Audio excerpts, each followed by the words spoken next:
Okay, hi guys.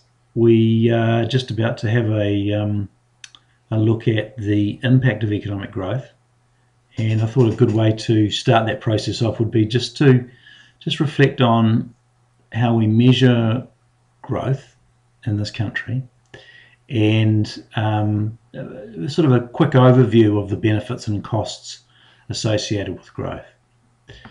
So the first thing that we tend to notice, or we tend to look at when growth is concerned, is the ways that we measure it in New Zealand, and there are three of them. So you should all know by now that there's real GDP is the first, productive capacity is the second, and net social welfare is the third. Okay. Now, real GDP, if we think about the model that we use, remember for real GDP, we often look at the ADAS model, right? I'm just going to do a rough one here. And real GDP is a movement along this way, reflecting growth. And it can be caused by either a shift of AD or a shift of AS. Productive capacity, obviously when we think about productive capacity, we think about the PPC model. So this one up here, of course, is the ADAS model. This one here is a PPC. And when we think about an increase in productive capacity, we think about the PPC moving outwards. That's not a very good drawing, but you know what I mean. So the PPC moving outwards like that. And net social welfare, we don't tend to measure that so much as a model, but you do see that real GDP is part of the net social welfare calculation. So that comes into it. But there are other things like educational qualifications. So the number of young people who go on and do tertiary or get tertiary qualified. That's university qualified. There's the quality of healthcare. There's the life expectancy. So those sorts of things that tend to measure quality of life. They're added on top of real GDP to determine this thing called net social welfare. So it's kind of how well off is society. So there are the three that we use to measure growth, and they're the ones you're likely to get questions on. So let's just recap. Real GDP, what does it measure? Remember this, it measures the quantity of goods and services available to society. Okay. Productive capacity, what does that measure? It says how many goods and services we could produce, or could we produce. So it's our capacity, not necessarily how many we're making, how many we could make, okay, with all our available resources. Okay, so that's capacity, productive capacity, and we see our capacity is on the PPC curve. And then net social welfare measures those things that I talked about a few moments ago. Okay, now what are the benefits and costs of growth? Now these aren't all of them. These are just some of the ones that first occurred to me as I started preparing this video. So obviously in terms of the benefits of growth, and these I've just listed them all, so they don't necessarily apply to they don't fit horizontally across the drawing. They're just a list of benefits of growth, so they apply to all these categories over here. So I've said, as far as consumers are concerned, well, when there's growth, people get to get more stuff, okay? They also get to get better stuff, and when I say stuff, I'm talking goods and services.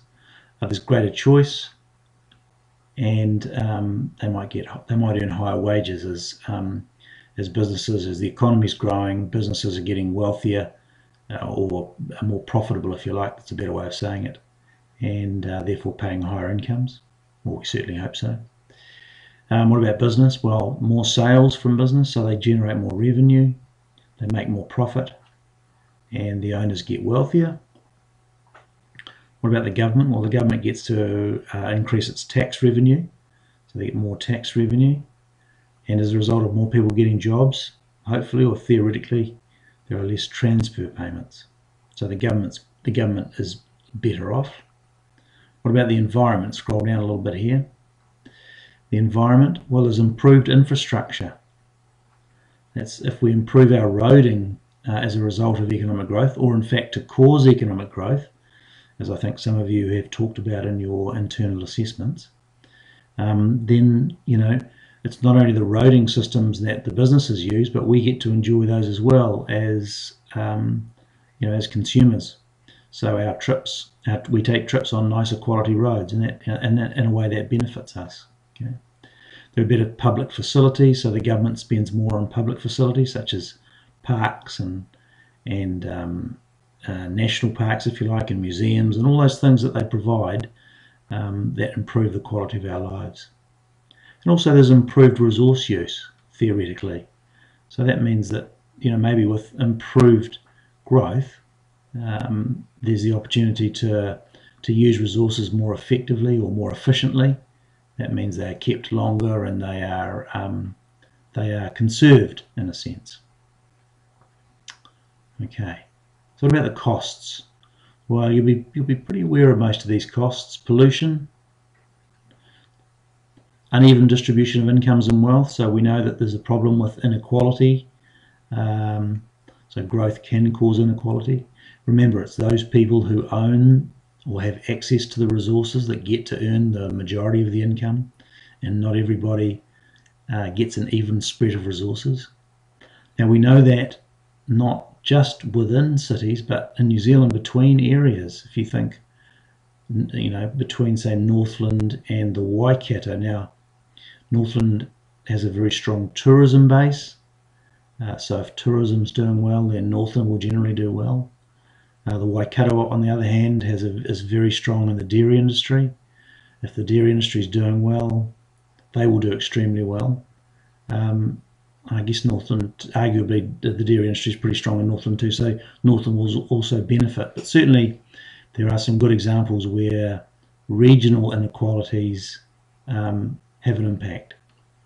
So something to be aware of, particularly in the exams, because it's the sort of question you're likely to get in the exams about, how some regions benefit more than others and what's the impact on local citizens, etc.